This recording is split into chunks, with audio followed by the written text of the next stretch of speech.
देश की नीतियां बनाने वाले 89 सचिवों में सिर्फ 1 SC, 3 ST वर्ग के हैं। हाल ही में एक रिपोर्ट आई थी कि केंद्र सरकार के 89 सचिवों में से अनुसूचित जाति यानी SC के सिर्फ 1 और अनुसूचित जनजाति यानी ST से 3 सचिव हैं। 93 अतिरिक्त सचिवों में SC ST के 10 और OBC के 4 हैं तथा 245 संयुक्त सचिवों में SC ST के 26 व OBC के 29 हैं।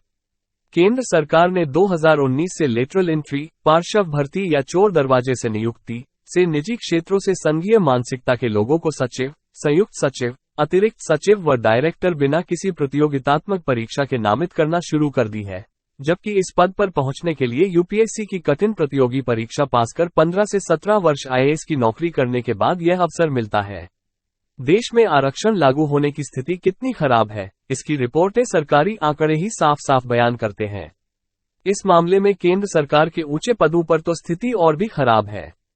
हाल ही एक रिपोर्ट आई थी कि केंद्र सरकार में 89 सचिवों में से अनुसूचित जाति यानी SC के सिर्फ 1 और अनुसूचित जनजाति यानी ST से 3 सचिव हैं। अन्य पिछड़ा वर्ग यानी OBC से कोई भी सचिव नहीं है। ये आंकड़े हाल ही में संसद में रखे गए थे। कार्मिक, लोक शिकायत और पेंशन मंत्रालय द्वारा तैयार की गई इस रिपोर्ट के अनुसार इसमें से अधिकतर सचिव भारतीय प्रशासनिक सेवा यानी IAS हैं। मंडल आयोग की सिफारिश पर सरकारी नौकरियों में OBC के लिए 27.5%, केंद्रीय आरक्षण नियमावली के अनुसार SC के लिए 15% और ST के लिए 7.5% आरक्षण लागू करना जरूरी है। लेकिन जब सचिव स्तर के इन पदों पर नियुक्ति के मामले में आरक्षण सही से लागू हुआ नहीं जान पड़ता है। लेटरल एंट्री शुरू कर निजी क्षेत्रों का जमावड़ा किया जा रहा है। केंद्र सरकार के मंत्रालयों और विभागों में SC, ST और OBC का प्रतिनिधित्व अतिरिक्त सचिव के स्तर पर भी ऐसा ही है। 93 अतिरिक्त सचिवों में से SC के 6, ST के 5 और OBC के 4 हैं। 275 संयुक्त सचिवों में से 16 SC हैं, 10 ST और 29 OBC श्रेणी से हैं। प्रतिनिधित्व जिस अनुपात में होना चाहिए वैसा नहीं होने पर इस पर सवाल उठते रहे हैं। आरक्षण सही तरीके से लागू नहीं किए जाने के खिलाफ विपक्षी नेता समय समय पर आवाज उठाते रहते हैं।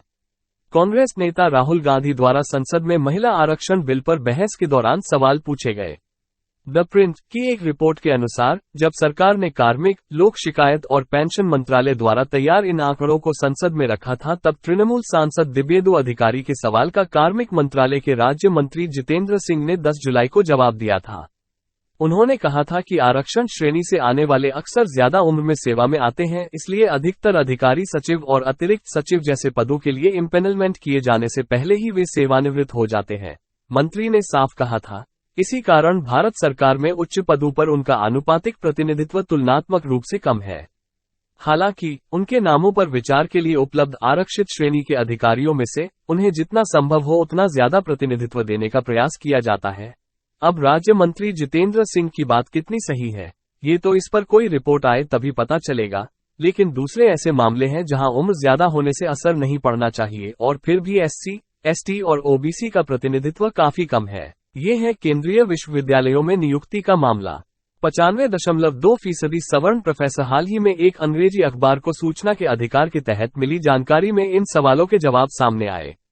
देश में कुल 40 केंद्रीय विश्वविद्यालय अब 53 हैं, जिसमें कुल पढ़ाने वाले professor, associate professor, assistant professor 11,486 लोग हैं।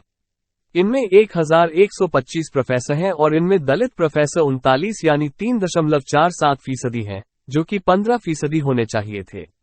आदिवासी प्रोफेसर सिर्फ 6 यानी 0.7%, जो कि 7.5% होने चाहिए थे। पिछड़े प्रोफेसर 0 जो 27% होने चाहिए थे, जबकि सवर्ण प्रोफेसर 1071 यानी 95.2% हैं, जो हर हाल में 40.5% से अधिक नहीं होने चाहिए। 40 संस्थानों में कुल 2,620 एसोसिएट प्रोफेसर हैं। इसमें 130 यानी 4.96% दलित प्रोफेसर ही हैं, जबकि 393 होने चाहिए थे। 34 यानी 1.3% आदिवासी प्रोफेसर ही हैं, जो 197 होने चाहिए थे। इसके उलट कुल 3,434 यानी 92.9% सवर्ण एसोसिएट प्रोफेसर, जो 40.5% से ज्यादा है। पूरे देश में एक भी पिछड़े वर्ग का एसोसिएट प्रोफेसर नहीं है। उदित राज भी भारतीय राजस्व सेवा के अधिकारी रहे हैं और अनुसूचित जाति से आने वाले बीजेपी के पूर्व सांसद ने आरोप लगाया कि अक्सर SC/ST वर्ग से संबंधित अधिकारियों को उन्हें शीर्ष पद तक पहुंचने नहीं दिया जाता है। द प्रिंट के अनुसार उदित राज ने कहा, एक दलित के रूप में पूर्व IRS अधिकारी होने के नाते मैं अपने अनुभव साझा कर सकता हूं। SC/ST वर्ग से संबंधित अधिकारियों के खिलाफ फर्जी शिकायतें दर्ज की जाती हैं और ऐसे उदाहरण सामने आए हैं जब उनकी गोपनीय रिपोर्ट को उनके आकाओं ने खराब कर दिया। बता दें कि 2019 के लोकसभा चुनाव से ठीक पहले उदित राज ने कांग्रेस में शामिल होने के लिए बीजेपी छोड़ दी थी। उन्होंने दावा किया, जब मैं बीजेपी में था तब वरिष्ठ नौकरशाही के पदों पर अनुसूचित जाति, अनुसूचित जनजाति और अन्य पिछड़ा वर्ग के कम प्रतिनिधित्व होने पर विरोध किया था, लेकिन कोई भी इसको सुनने के लिए गंभीर नहीं है। मैंने इस मुद्दे को उठाने की कीमत चुकाई।